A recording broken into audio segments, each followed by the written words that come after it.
I mean, I haven't really seen the film, but we'll look it back and see what happens. And I feel like he tripped me, but I'm not really sure. I haven't seen the film yet. You went to Valentine and said he tripped me. I mean, you were telling me. I thought he did.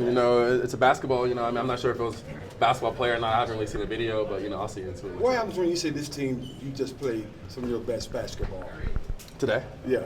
I mean, I feel like the last time you played against them. I feel like we're one of those teams that we all have a chip on our shoulder and we all rise to the occasion. And I feel when it's a big game, we're all ready to go. We weren't scared to come into Duke. I mean, this is the games that we look forward to. This is the reason we came to UNC. What memory will stand out to you when the buzzer hits 0 and you go over to Cormac Ryan, man, 31, career high. Last game he was in here at 30, came back in here at 31.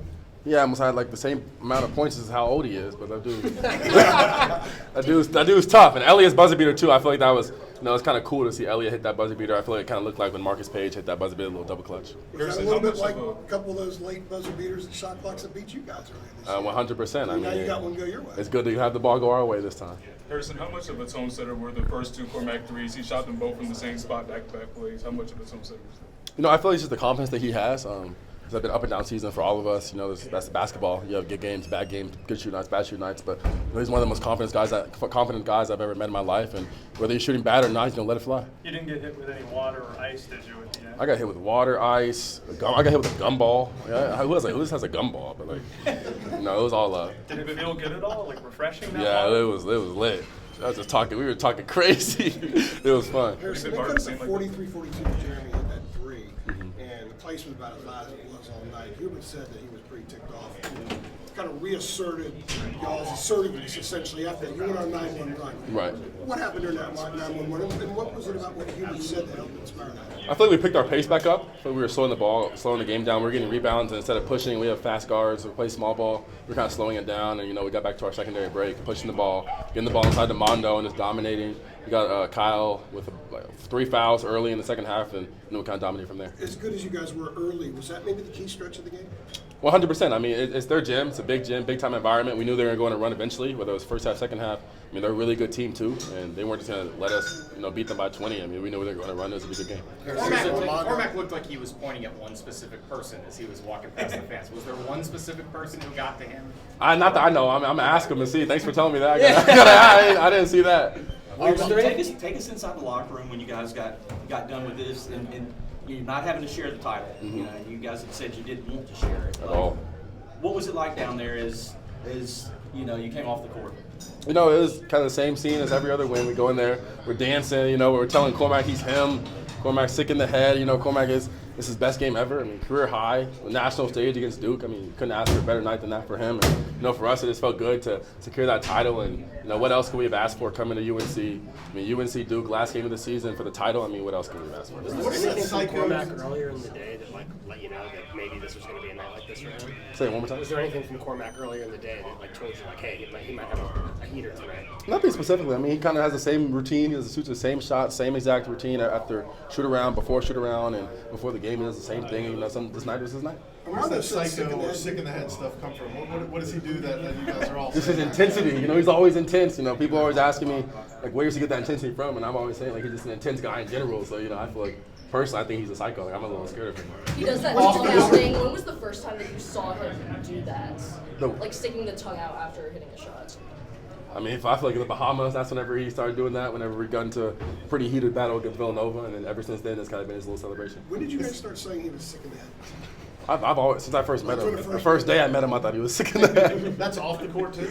He's just an intense guy. He's one of those guys that, you never really, everything's a competition to him, no matter what it is, whether you're drinking water, first to get on the bus, first to get off the bus, everything for him is a competition. Yeah, but you're pretty intense too, just a different kind of intensity. I'm more of a laughy intensity. He's more of a serious, kill you intensity. Harrison, isn't that what a team needs now? You need a sick in the head guy, sort of a screw you kind of guy. You do that, but Cormac does it as well. 100%. I mean, I feel like it brings a fire to the team, especially with guys who, RJ and Mondo are talented as all get out on the basketball court, but, their demeanor is a little bit more chill and monotone. And, whenever you have me and Cormac who are outward personality guys, extroverts, and we bring the team up and bring the energy up.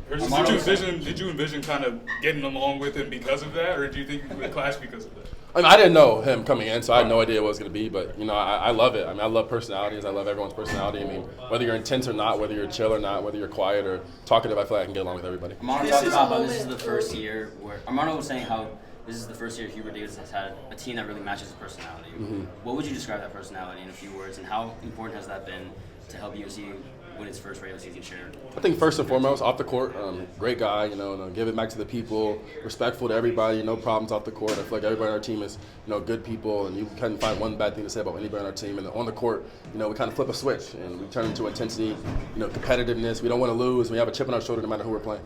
This is everyone's title, obviously, but for RJ and Armando, who have been through the ups and the downs here and experienced a ton, for you personally, what does it mean to be able to help them win this and sort of, you know, get UNC back up to the top of the ACC for those guys? I mean, it means the world to me. You know, whenever I was in the portal and they were recruiting me too, they helped the coaches reaching out to me, saying the picture that they had and how they just wanted to win, and they didn't really care about points, stats, or whatever you want to call it, but they just want to win. And, you know, RJ's having a great year, player of the year in my opinion.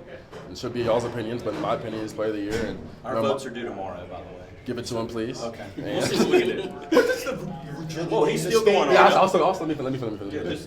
And Armando, and then Armando, you know him. You know he's a great player, you know, great guy off the court. You know, smart dude, businessman, and you know for him to get this win, you know they were telling us how big of a game this is going to be and how lit it was going to be, and you know everyone was ready to go. Any moments from Hubert staying out this season in terms of just his overall intensity? Like, would you say that there was a moment that you saw him as most intense? I would say the 2 days leading up to this game, you know, just kind of making sure we were all locked in because, you know, it would be easy to come into this game thinking relaxed, thinking we have no pressure because we had the title no matter what. And, you know, we didn't want to share it, he didn't want to share it, and I feel like, you know, his energy rubbed off on us from the get-go. I mean, he didn't come out happy that we had won against Notre Dame, and he honestly didn't really care. We didn't even talk about that game. We went straight to the Duke game. Couple What more, about he's the got to state go. game? The state game, the Virginia game tonight really showed that you don't need RJ to go off because there's so many weapons. Can you talk about that dynamic and the chemistry? I feel like that's the specialness of our team. You know, it doesn't really matter who gets off, and we don't really care who goes off. You know, Cormac's night, you know, we're gonna give the ball to Cormac. It's my night, give the ball to me. RJ's night, give it the ball to RJ. Armando's night, give the ball to Armando. And I feel like that's what makes us dangerous and what's made us a really good team is our chemistry, and no one really cares who gets a shot. Harrison, it looked like Filipowski tripped you. Okay. To me, what did it look like to you? And did I haven't you think, seen it yet. Okay. Did you think that was a dirty play? I mean, on the court, I did. I definitely was a little upset, but I don't want to say anything too soon until I see what happened. What did Teddy say? Last one. Yeah, what did Teddy say to you when You went to the ref. Who's Teddy? Teddy Valentine? Oh, that's the ref. official, yeah. Okay. You were doing he was just like he didn't see it, and I was like, what do you mean you didn't see it? Like, were you watching the game? And he was like, no. I was like, all right, it's cool. Thank you, Harrison. Thank you.